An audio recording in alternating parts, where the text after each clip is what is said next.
are in listen-only mode. Hi, my name's Melinda Gibson from Digiday. Thanks for joining us today.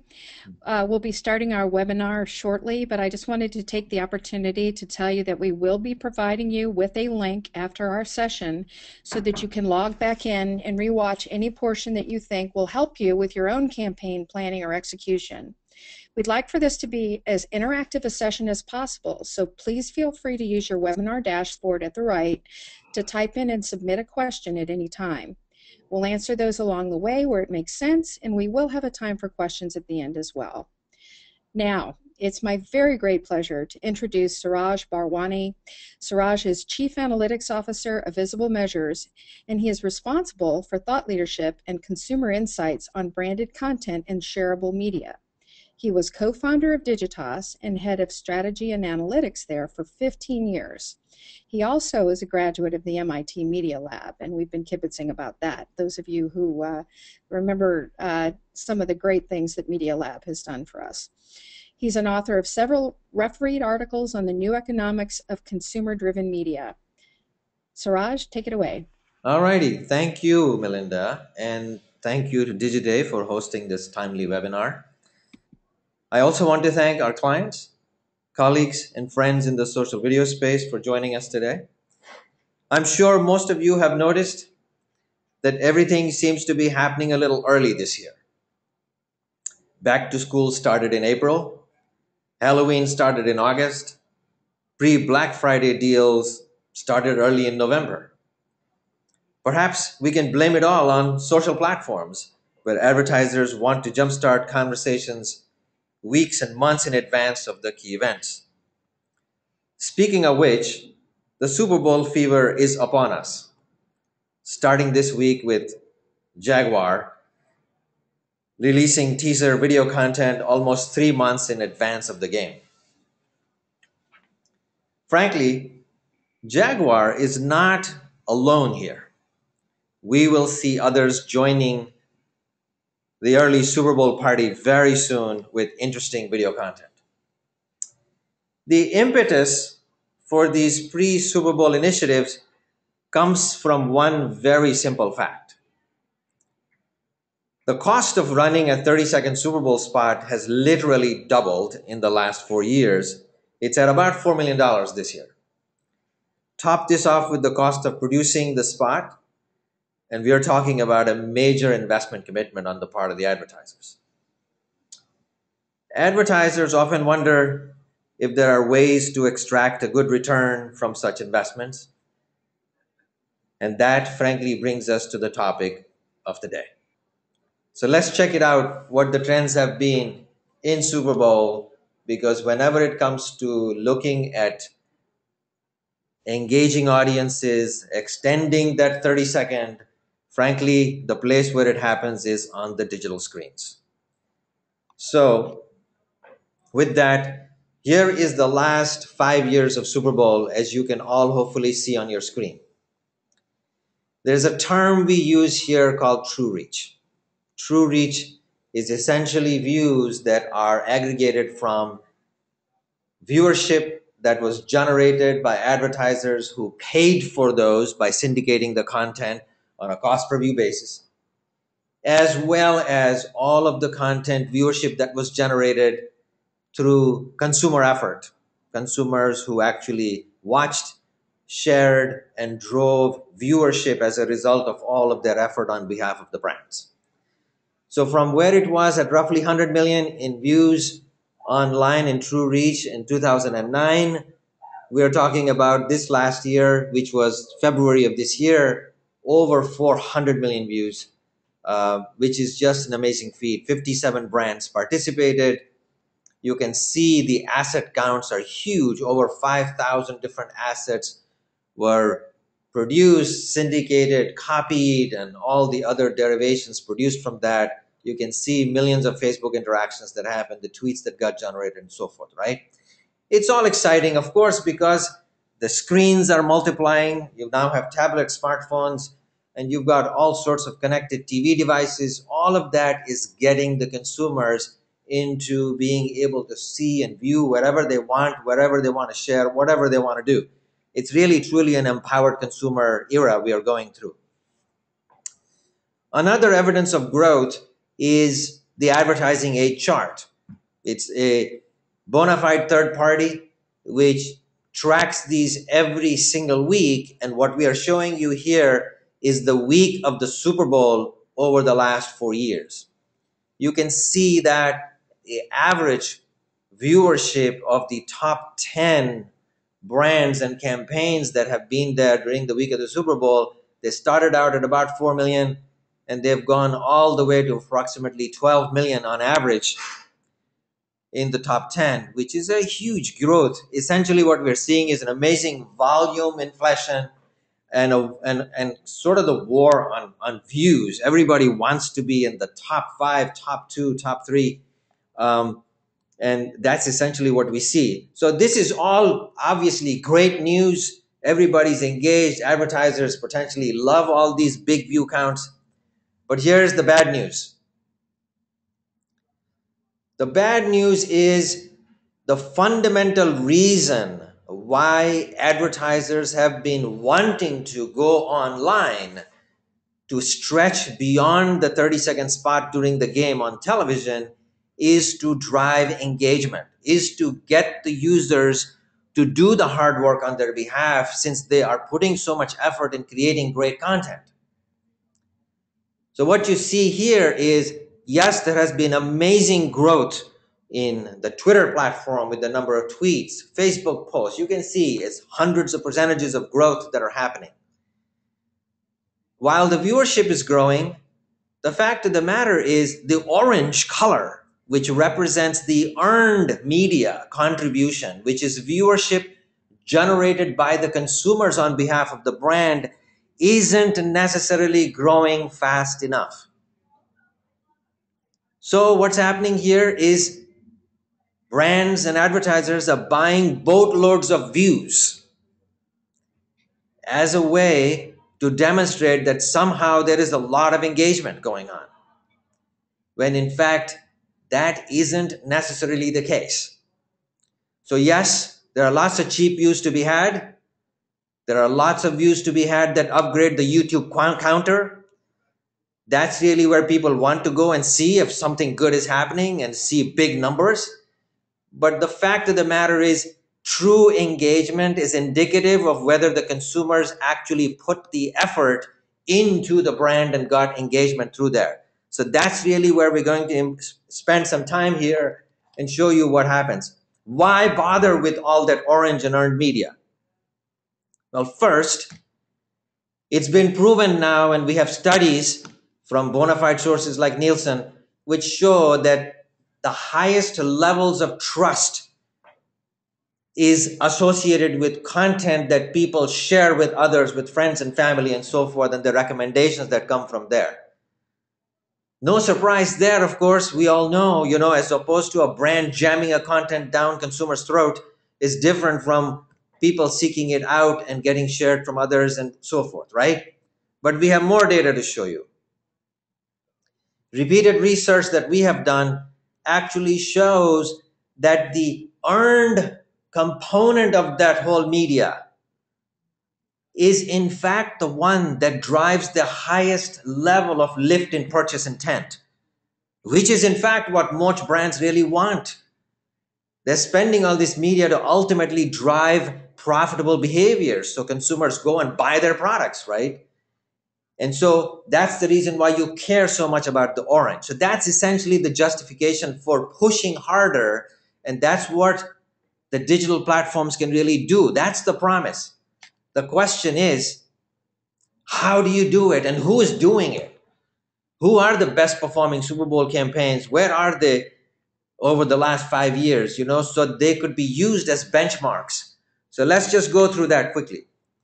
First, this is a Tide to Go Talking Stain campaign. Some of you may remember from way back in the early days, way back in 2009. This particular campaign generated roughly 7 million views with a 3x what we call earned to paid ratio. This is a very simple economics to remember. It means that this campaign received 3 free views delivered through consumer effort for every view that the advertiser paid for.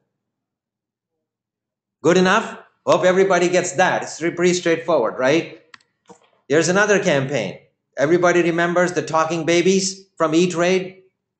Here we go, another one where the E to P ratio was 12x. We're talking about huge, massive efficiencies. This is what's called engagement. When advertisers want to see consumer-driven effort, this is what they're talking about. When massive amounts of sharing and viewership that gets created reduces their cost per view down to nothing. Here's another one. Doritos, Crush Super Bowl. These guys have created a whole tradition. This would be probably their 4th year in a row, right? When they first went out, their E to P ratio was 22x. This is how you drive massive numbers of volumes, not by buying boatloads of TrueView. That's just money out of your pocket. Getting consumer behavior to work on your behalf is the way to drive efficiency and engagement and purchase intent, and ultimately we will show you the real ROI. Here's another one, Force. You all remember this one, right? 82 million views with an E to P ratio of 24x. 24 free views generated by consumers for every view that the brand paid for. Is there a medium out there that can deliver these types of efficiencies? Probably not. Here's another one. Matthew's Day Off from Honda, E to P of 15x, right? I can just keep going on and on. We got tens of thousands of campaigns that we track. That's how we keep this type of data handy for years in a row so that you can benchmark and create normative indexes. So let's talk about how is all of this orange created. There are 3 ways to do that. Think of this as the ingredients for driving success.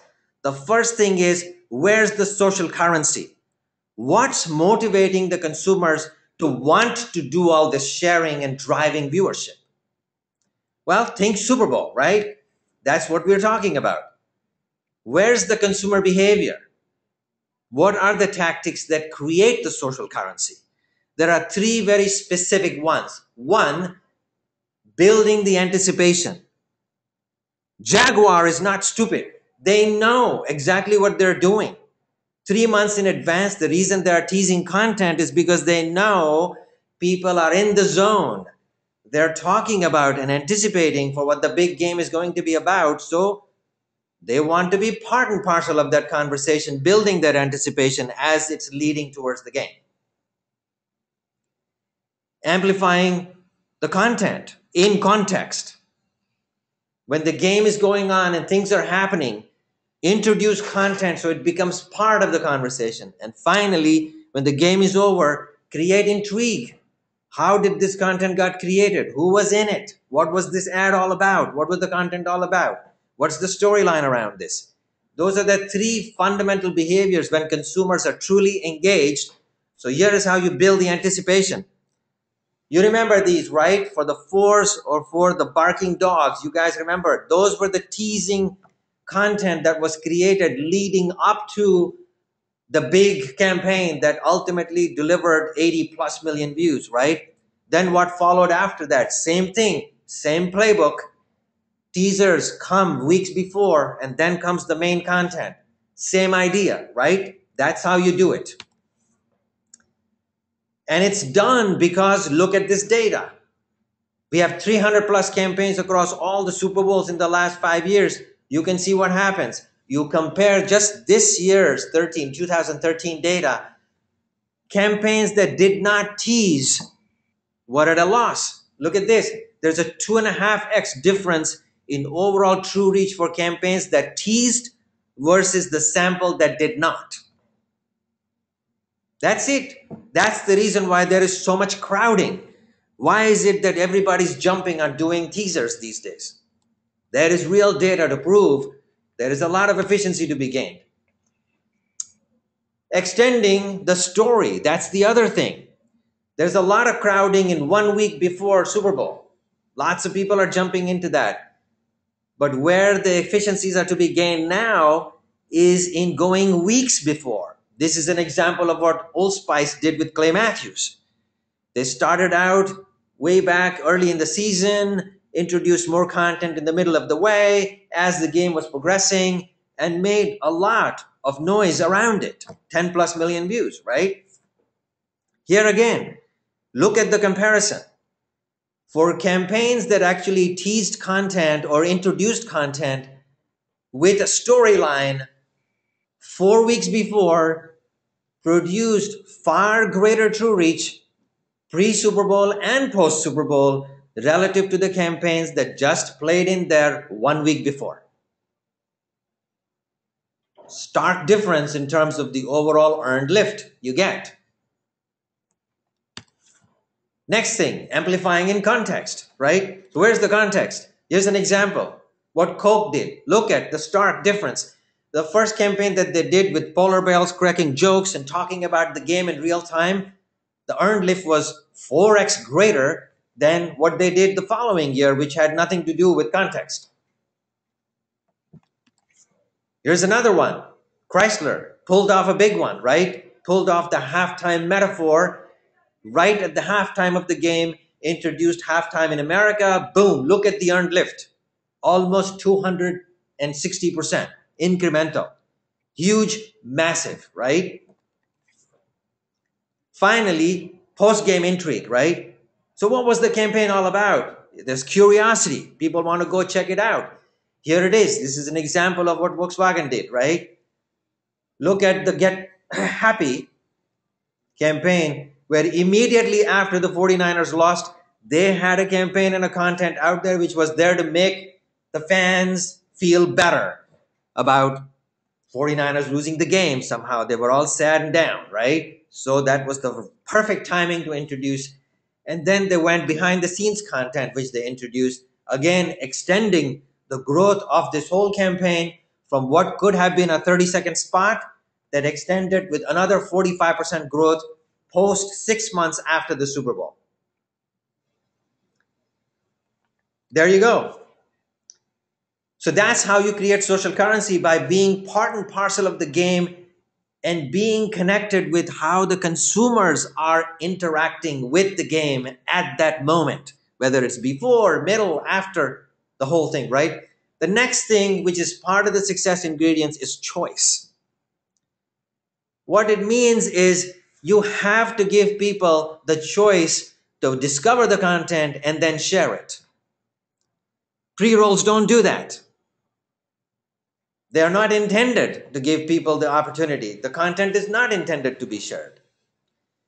But here's an example of a property. This is what we mean by what the consumer experience is.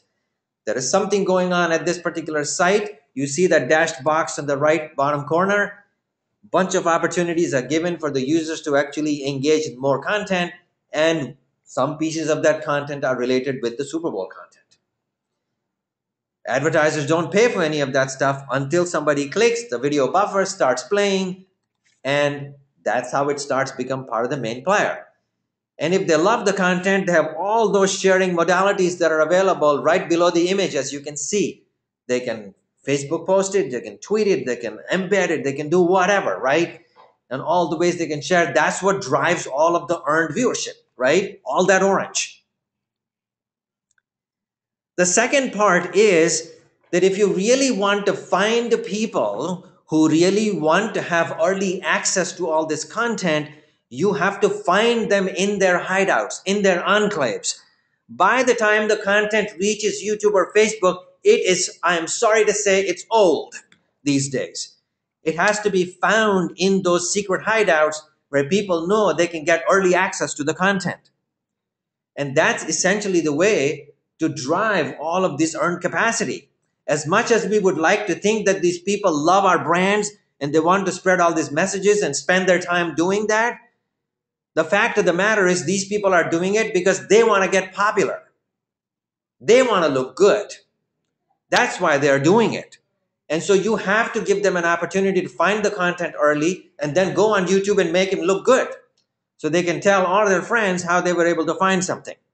It's all about bragging rights, and that's the way you drive the earned efficiency. The final question then is, how big should my campaign be? I said, there is a war out there in volumes. Everybody wants to be the first on the top 5, top 10. Upgrade YouTube counters. The question is the game about number of views or is the game about ROI? This is a question that every advertiser must ask.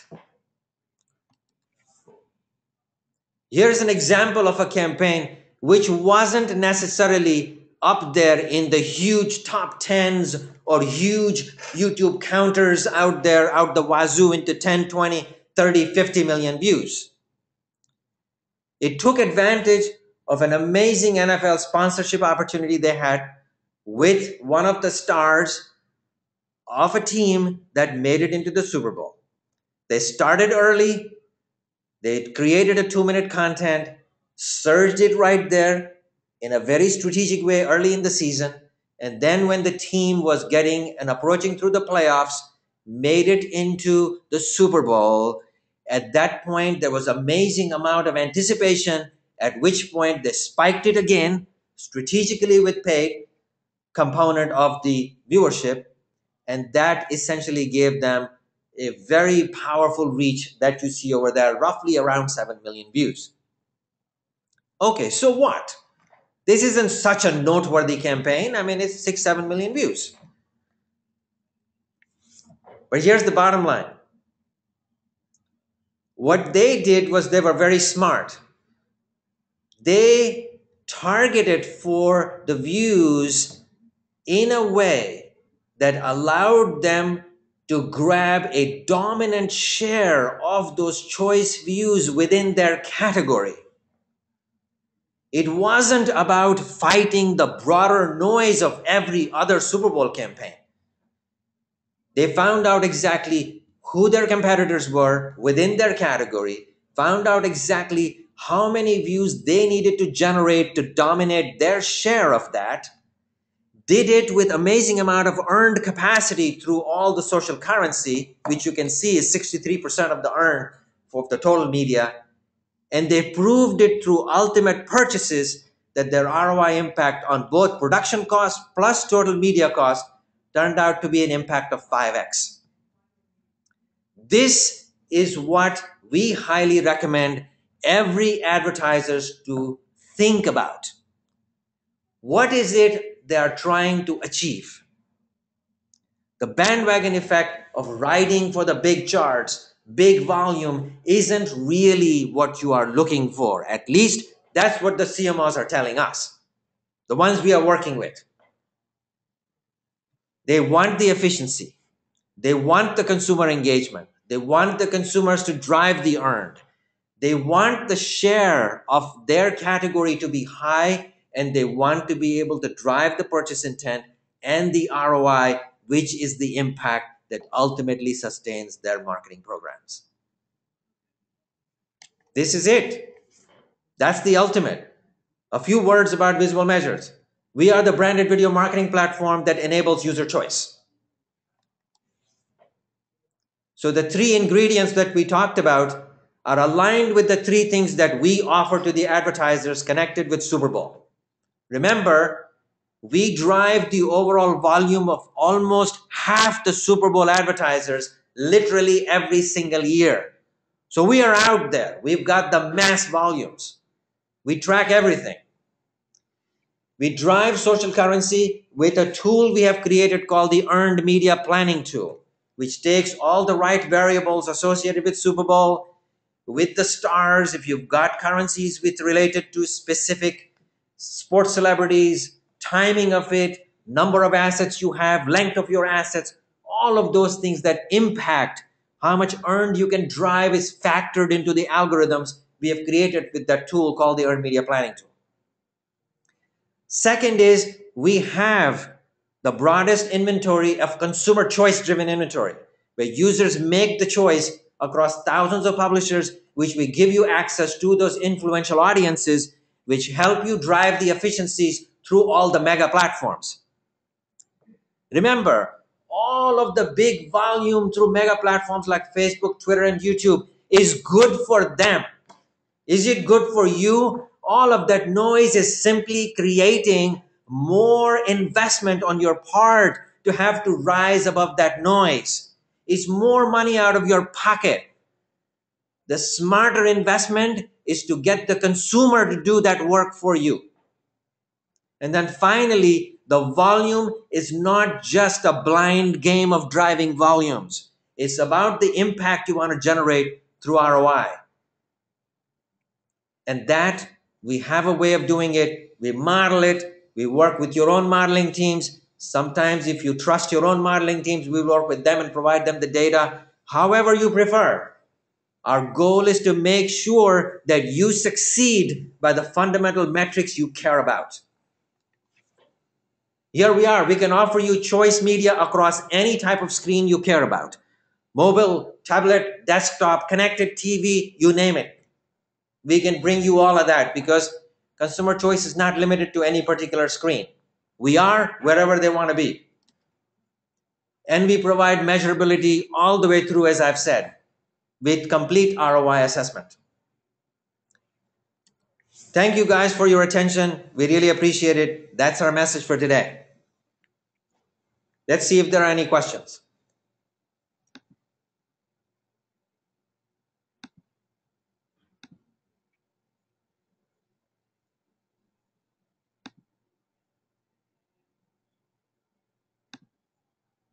Isn't there a question here? Yeah, it's right here. What is this?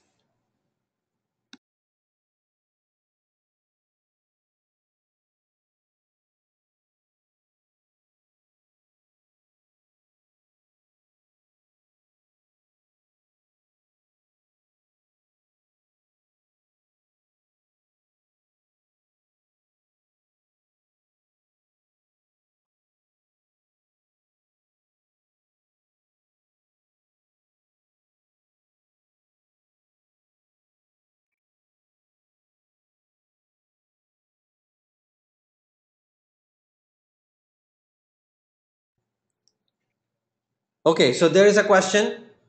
It's a very, very good question. So I need to be able to read this question clearly. Okay, so there's a question here from one of the participants which says, do you have any evidence that using TV and TV plus more drives E to P ratio? Absolutely it does.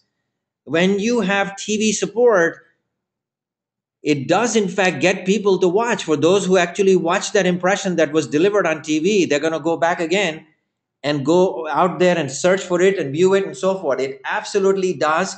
And we factor that in. That earned media planning tool that I talked about earlier accounts for the fact that when you have a TV wait, whether it's 30 seconds, 60 seconds, or multiple 30 seconds, and how that's all factored into, and it will definitely provide you a multiplier.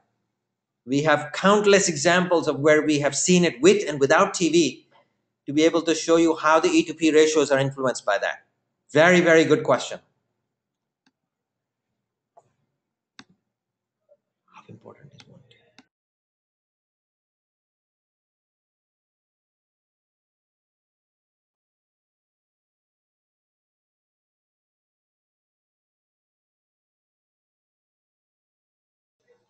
Okay, so here's another question. How important is YouTube in a Super Bowl strategy? So again, amazing question. Seriously, YouTube has to be part and parcel of your media plan, right?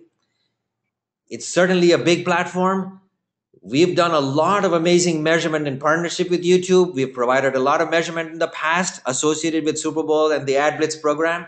We have a fairly good idea of what potential it has. But here's the way to think about it. YouTube isn't going to be the be-all and the end-all, and shouldn't be. It has to be in there in your plan, but it can't be everything. Because as I just got done talking about it earlier, what you really want is to grab the people who really have a reason to want to go to YouTube and become popular. They want to be able to get access to your content and drive all of this earned media for you, which is a far more engaged view. It's a far more purchase intent lifting view for you than just buying boatloads of true view. That's the difference. I hope that addresses your question. Let's take a look at the next question.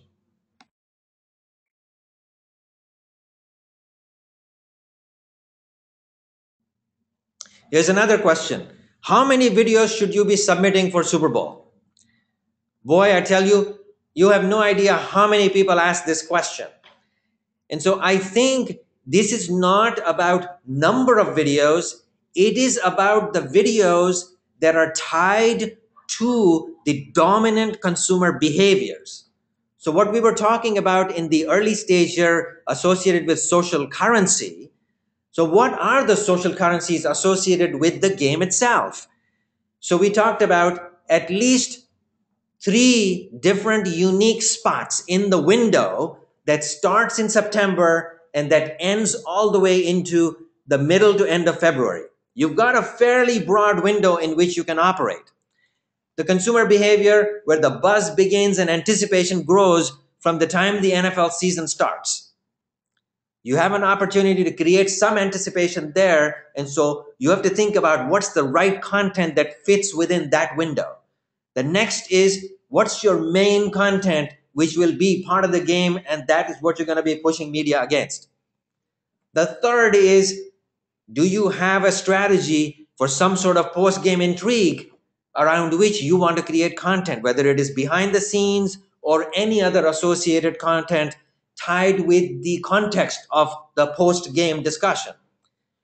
That's the way you want to think about content, as to how it fits within the user's overall engagement and experience. Creating tons and tons of content, 20, 30, 40 different videos, isn't solving any problem for you otherwise.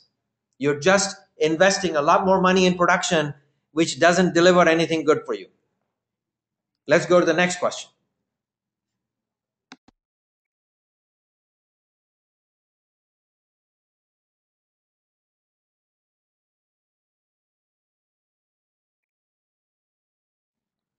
So here's another question. What is share of choice and how is it used?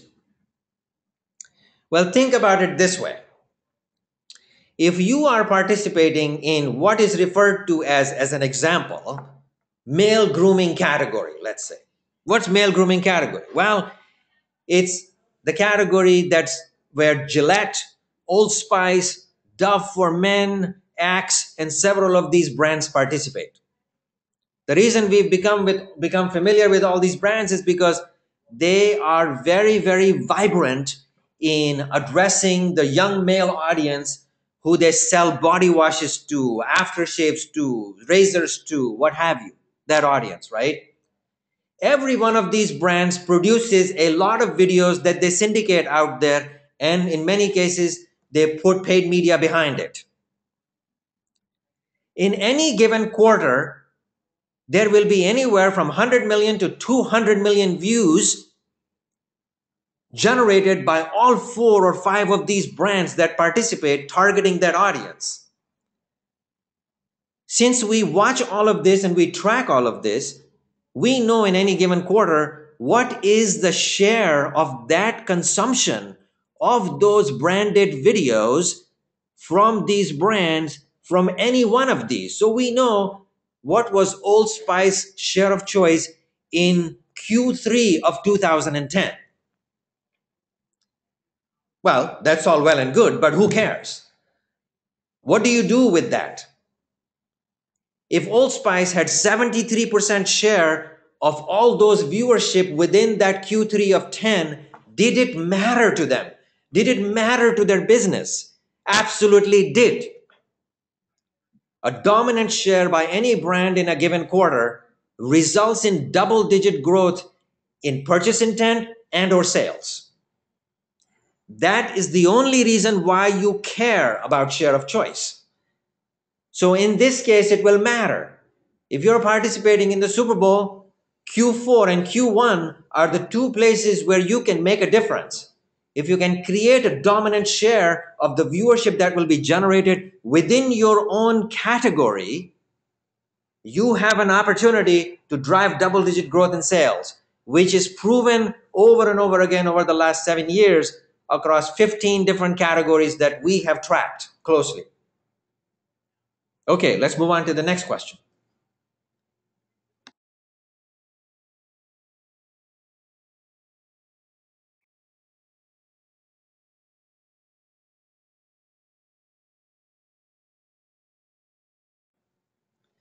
Here is an extremely good question because it's relevant to not just the Super Bowl participants and advertisers, but also advertisers who don't participate and may still want to do something around that period. The question is, do you think one can be a top performer by doing an online only campaign?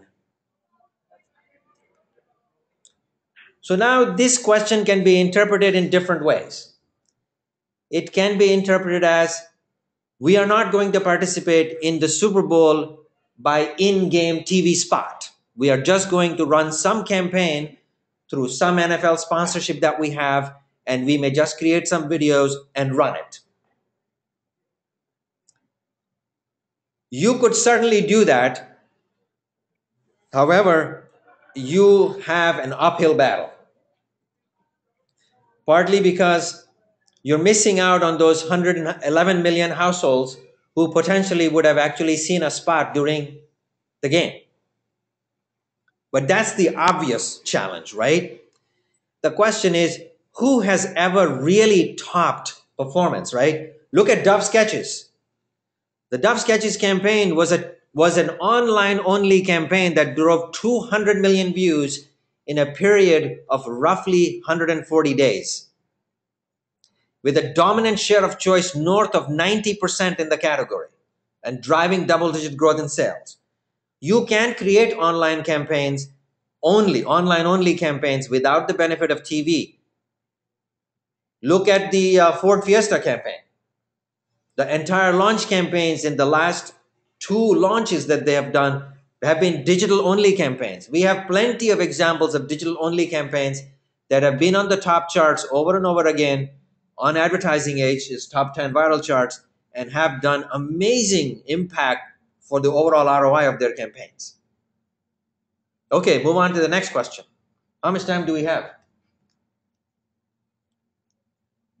Okay, let's take some more.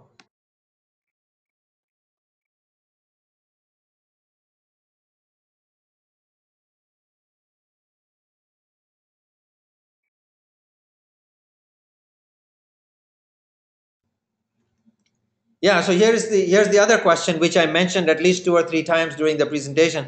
Can't I just buy the most YouTube views and win? Yeah, win. What are you winning? That's the question. What is winning for you? You have to decide. If winning is just buying boatloads of views, absolutely, buy 50 million views and you will be the #1 rank on the YouTube counter as well as on Advertising Age.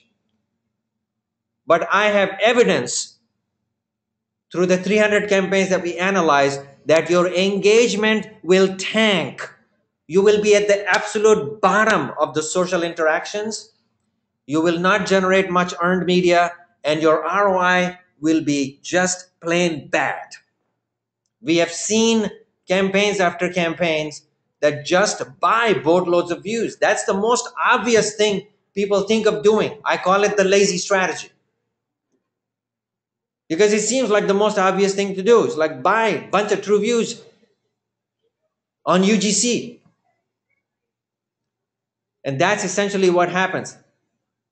You don't get much earned media, and therefore you don't get much impact, which is all of the trust, the purchase intent. That essentially defeats the purpose of why you are doing this campaign online anyway. Okay, let's move on to the next question.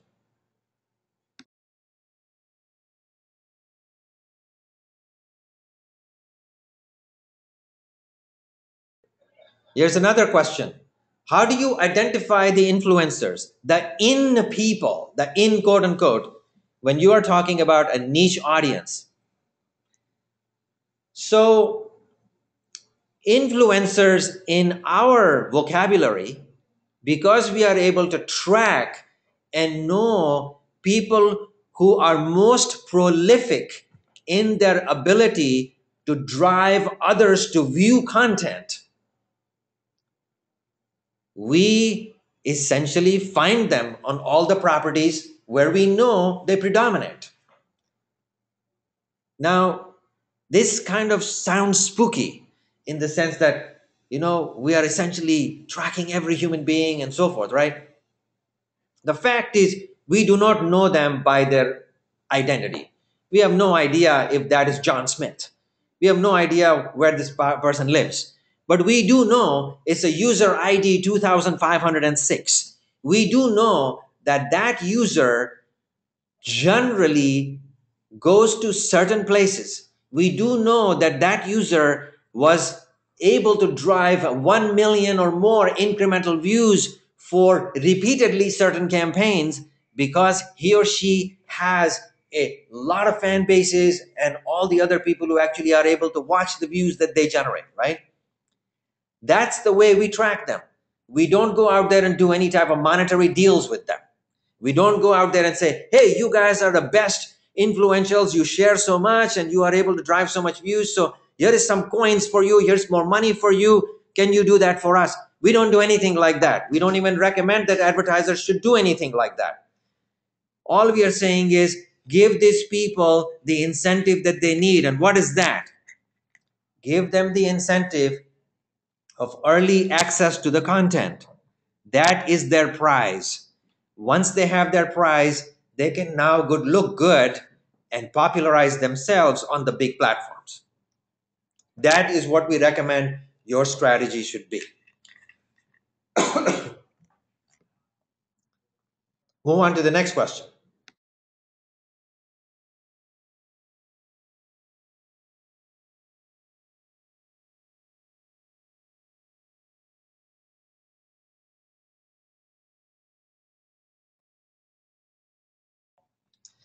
So this is a very different type of question.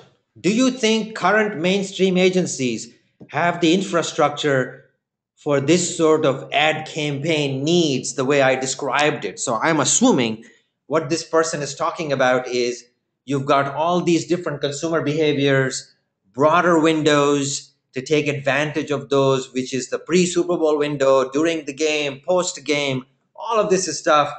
Is like the agency is just barely making it through getting the 30-second spot and getting it run through the media agency to run it during the Super Bowl.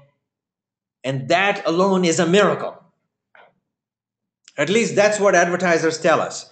We are just barely making it to getting the job done to run the thing on television. The best we can expect is to just dump a bunch of videos on YouTube and Facebook, and that's sort of our strategy. So obviously, this question is a very relevant question. Have the agencies figured out how to take advantage of these consumer behaviors? The fact of the matter is, not all of them, and there are few who really have learned this over the years, and they are beginning to make headway. Remember, 2009, there were only two campaigns, E-Trade and Doritos, that actually teased content before the game. Nobody else was doing that. This year, over 75% of the advertisers teased content. Obviously, agencies are helping, learning, and figuring out how to do this stuff, right? Certainly, this is not perfect. There is a lot more they could be doing, but the progress is great. Any positive movement that drives greater efficiency for the advertisers has to be good. So why not take advantage of these behaviors? And all we are saying is that there is a lot more to be had here that the agencies can take advantage of, bring that value to their clients, and be able to really produce a big ROI impact. Let's move on to the next question. Getting close.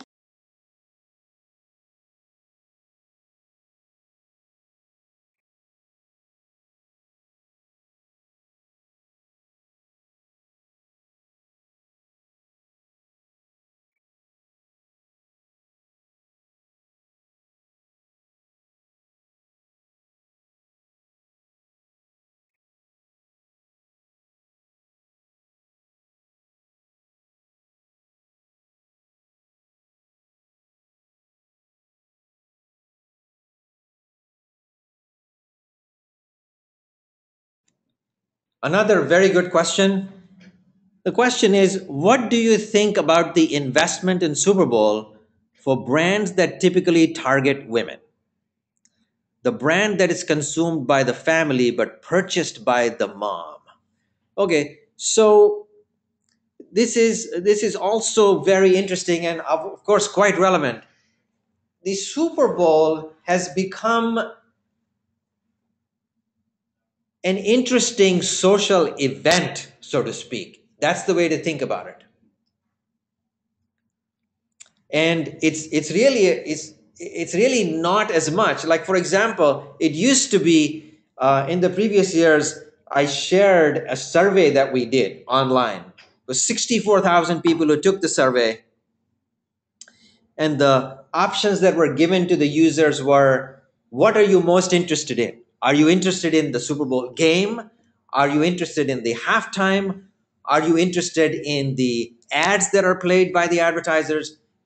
Or are you interested in nothing and you could care less about the whole thing, right?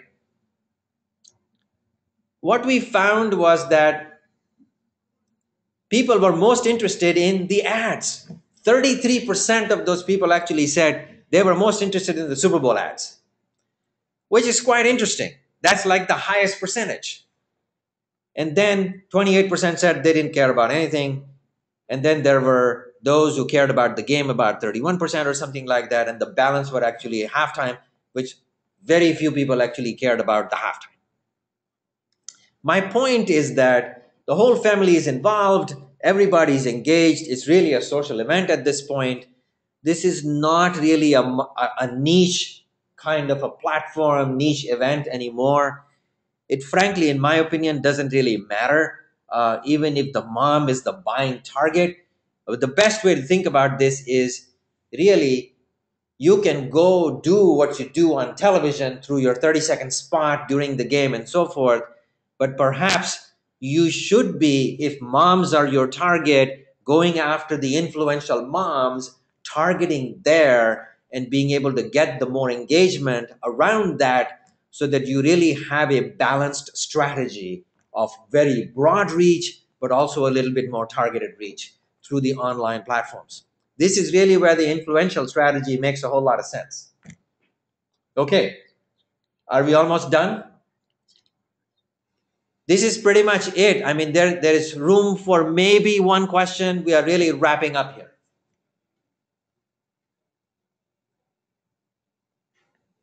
All right, I guess we're done. Thank you for joining us. Take care now. Bye.